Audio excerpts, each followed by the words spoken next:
Assalamualaikum warahmatullahi wabarakatuh.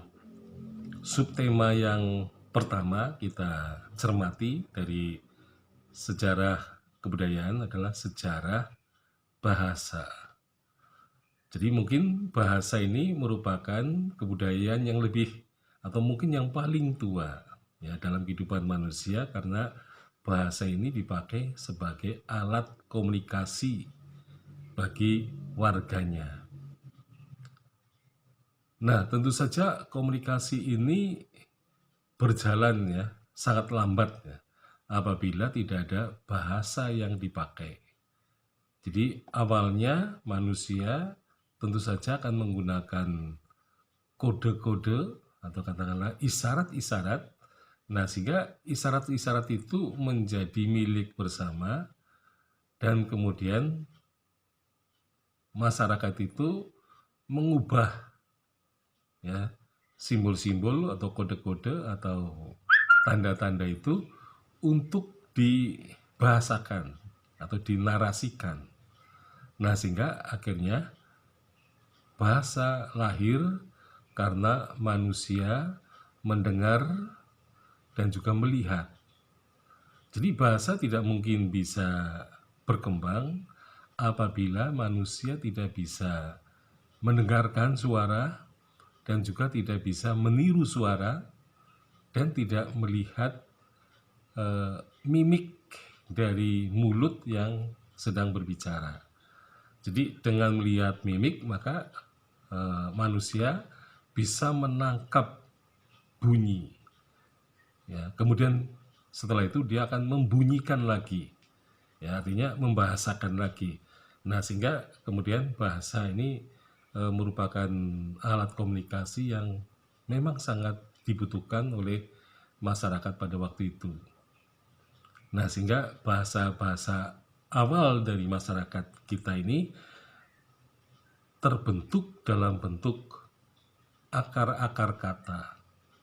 Artinya kata-kata yang kita ucapkan itu merupakan kata-kata dalam bentuk suku kata yang oleh ahli bahasa dikatakan sebagai akar kata.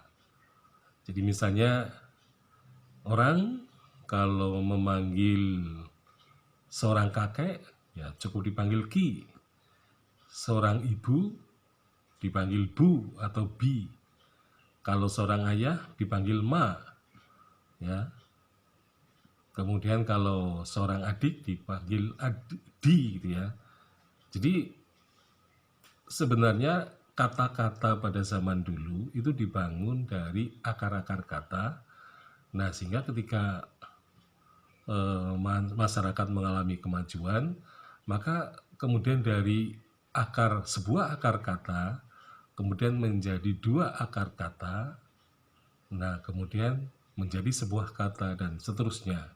Jadi kata-kata yang panjang ini mengalami proses yang panjang juga ketika orang menyatakan sesuatu dengan kata-kata yang baru, dengan kata-kata yang terbentuk baru, atau bahkan mungkin kata-kata yang panjang itu merupakan kata-kata yang dibangun atau diambil dari bahasa asing ya. Nah, sehingga kemudian muncul kata-kata baru di dalam kehidupan manusia. Nah, tetapi yang jelas bahwa kata-kata yang mereka kenal pada suatu saat akan menjadi kata-kata yang dikoleksi dalam kehidupan kolektif. Jadi nanti dalam sebuah bahasa akan terdapat apa yang disebut dengan vocabulary. Ya, jadi karena itu berasal dari bahasanya sendiri, maka seringkali disebut istilah dengan basic vocabulary. Jadi kata-kata dasar koleksi dari suatu bahasa. Nah, tentu saja basic vocabulary itu adalah merupakan kumpulan kata-kata dari bahasanya sendiri yang kemudian menjadi milik bersama selama beratus-ratus tahun dan kemudian berkembang sedikit demi sedikit.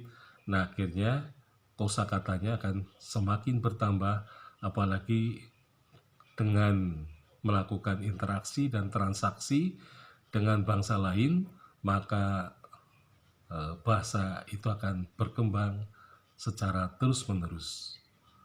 Ya, sekian, Assalamualaikum warahmatullahi wabarakatuh.